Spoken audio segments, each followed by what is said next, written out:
যেভাবে লেখা আছে আমি সেভাবেই পড়ছি। আসসালামু আলাইকুম রাসেল ভাই, আশা করি আপনি অনেক ভালো আছেন।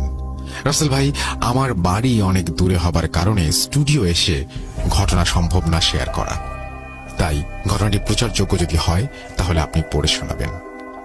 যেহেতু এটা আমার প্রথম ঘটনা, তাই লেখাতে ভুল ত্রুটি হতে পারে, তাই আপনি এবং আপনার ভূত.com এর সব লিসেনারদের কাছ থেকে ক্ষমা চেয়ে নিচ্ছি, ক্ষমা সুন্দর দৃষ্টিতে দেখবেন।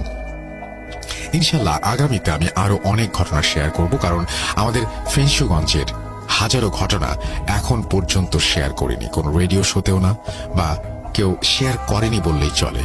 তাই সবার কাছে ঘটনা কালেক্ট করার জন্য আমি আমার কিছু বন্ধু মিলে চেষ্টা করছি যাতে ঘটনাগুলো কালেক্ট করা যায়। সবাই আমাদের জন্য দোয়া করবেন।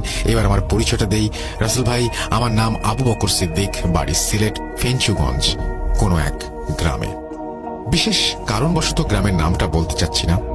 আমি আপনার ভূত.com এবং ভূত FM এর অনেক বড় ফ্যান। 2016 সাল থেকে আপনাদের শোগুলো শুনে যাচ্ছি।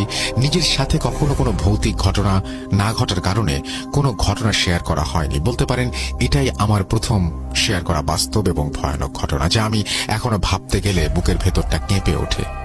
সেদিন কিভাবে বেঁচে ফিরেছি তা একমাত্র আল্লাহ ভালো জানেন। এবার আসল কথায় আসি।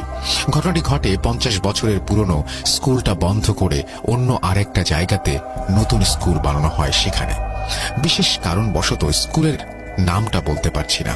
লিসেনারদের বোঝার জন্য বলে রাখা ভালো যে আমাদের বাড়ি থেকে 5 কিলোমিটার দূরে একটা বড় কোম্পানির আন্ডারে স্কুলটি নির্মিত। কারণ স্কুলটাকে কোম্পানি চালাতো, কোনো সরকারি স্কুল না। সেখানে বড় বড় অফিসারদের বাচ্চাদের পড়ানো হতো। আগের স্কুলটা অনেক পুরনো হওয়াতে আর ওই কোম্পানিটা পুরনো হওয়ার কারণে নতুন কোম্পানি এবং নতুন স্কুল বানানো হয়।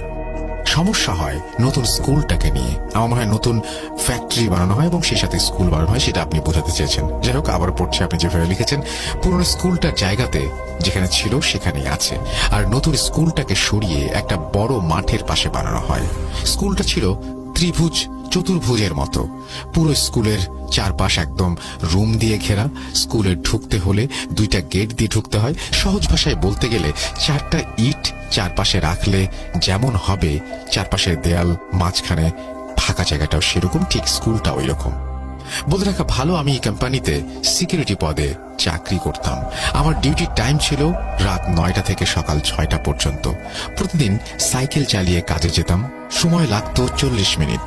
আমাদের সিকিউরিটি অফিস ছিল ওই পুরনো স্কুলটার মাঝে, কারণ পুরনো স্কুলটা ব্যবহার হয় না বলে আমাদের সিকিউরিটি কোম্পানিকে দেয়া হয়েছিল।